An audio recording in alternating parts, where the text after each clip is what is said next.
ओम नमो भगवते वासुदेवाय नमः। हरे कृष्णा हरे कृष्णा। आप सभी को अगहन पूर्णिमा की हार्दिक शुभकामनाएं।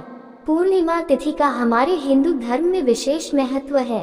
मार्गशीर्ष मास यानी कि अगहन मास में आने वाली पूर्णिमा साल 2023 की आखिरी पूर्णिमा रहेगी और इस पूर्णिमा तिथि पर इस बार कई शुभ योग भी बन रहे हैं। पूर्णिमा का व्रत रखने से व्यक्ति को सुख सौभाग्य की प्राप्ति होती है। इस बार पूर्णिमा के दिन शुभ योग ब्रह्म योग का शुभ संयोग रहने वाला है। इन दोनों शुभ योग में व्रत रखने वाले व्यक्ति को भगवान विष्णु, माता लक्ष्मी और चंद्र देव की पूजा करने से सभी ग्रहों का शुभ आशीर्वाद प्राप्त होने लगता है। ग्रहों का दुष्प्रभाव जीवन से कम हो जाता है। पूर्णिमा के दिन पवित्र नदी में स्नान करने के बाद दान जरूर देना चाहिए। इस दिन किए गए दान बाकी पूर्णिमा तिथि की तुलना में 32 गुना अधिक फलदायी होते हैं। इसलिए मार्गशीर्ष मास की पूर्णिमा को 32 पूर्णिमा भी कहते हैं। जानते हैं सही तिथि और शुभ मुहूर्त।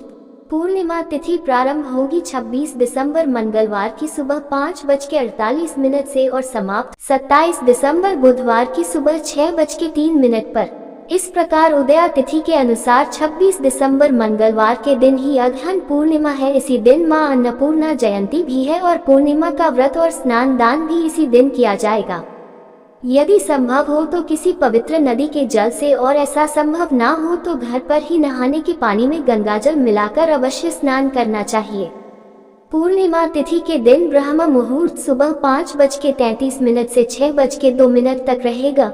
सूर्योदय सुबह 7:01 पर और सूर्यास्त होगा शाम 5:04 पर। अभिजीत मुहूर्त दोपहर 12:06 से 12:48 तक रहेगा। अमृतकाल दोपहर 1:01 से 2:56 तक रहेगा। सत्यनारायण भगवान की कथा पढ़ने या सुनने के लिए और पूर्णिमा का दान करने के लिए अभिजीत और अमृतकाल बहुत ही उत्तम मुहूर्त माने गए हैं। तो आप इन दोनों मुहूर्तों में भी दान कर सकते हैं या कथा पढ़ या सुन सकते हैं। इस दिन रहने वाले शुभ योग है शुक्र योग, जो कि सुबह 3:02 तक रहेगा और उसके बाद में ब्रह्म योग सारा दिन रहेगा। ध्यान रखिए, राहुकाल का समय अशुभ मुहूर्तों में गिना जाता है और मान्यताओं के अनुसार राहुकाल के समय में कोई भी शुभ या कोई भी नया काम नहीं करना चाहिए।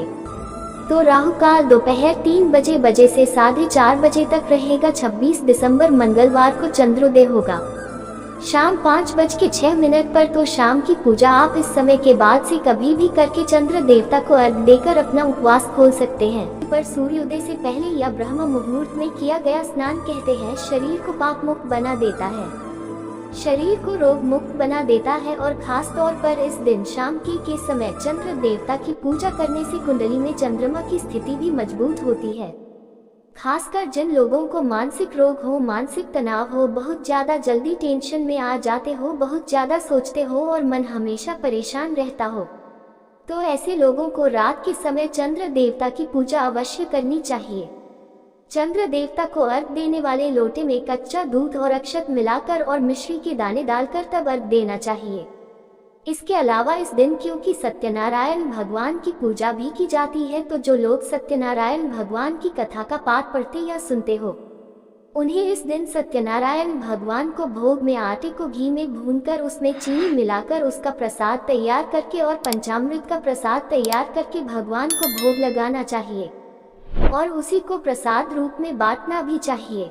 पूर्णिमा के दिन दीप दान किया जाता है। पवित्र नदियों के बहते जल में, कुंड में, सरोवर में या जहाँ पर भी पानी भर कर रखा हो उस जगह पर। और क्योंकि इस दिन अन्नपूर्णा जयंती भी है, तो ऐसे में अपने घर में खास तौर पर किचन में आप पूजा जरूर करें। एक दीपक माँ अन्नपूर्णा के नाम से जरूर जलाएं। किचन में आप जब पूजा करें तो ध्यान रखें कि शाम का भोजन उस समय न बना हो। भोजन बनाने से पहले आपको ये पूजा करनी होती है। ऐसा करने से पूरे वर्ष पर आपके घर में धन धान्य की कोई कमी नहीं रहती और माँ अन्नपूर्णा की कृपा से घर में कभी भोजन की कमी नहीं रहती। खास तौर पर इस दिन पका हुआ भोजन गरीबों को जरूर खिलाना चाहिए। दूध, दही या फिर दूध से बनी हुई वस्तुओं का दान करना चाहिए। सफेद वस्तु का, गर्म वस्त्रों का दान करना चाहिए। पूर्णिमा का उपवास सुबह से प्रारंभ होता है और शाम की पूजा करने के बाद आप प्रसाद ग्रहण करके यदि हो सके तो मीठा भोजन ग्रहण करें, नहीं तो आप सेंधा नमक से बना हुआ शुद्ध सात्विक भोजन भी ग्रहण करके अपना उपवास खोल सकते हैं।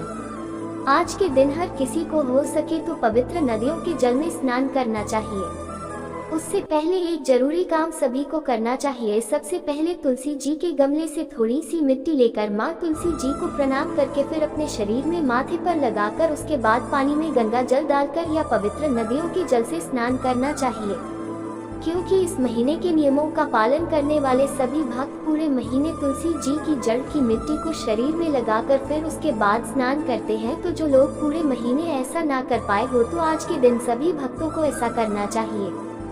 भगवान विष्णु और भगवान कृष्ण की कृपा ऐसा करने से प्राप्त होने लगती है। जो भी जीव में अधूरी इच्छाएं हैं वह भी पूर्ण हो जाती है। वीडियो अच्छी लगी हो तो वीडियो को लाइक करके चैनल को सब्सक्राइब नहीं किया है तो जरूर कर लीजिएगा।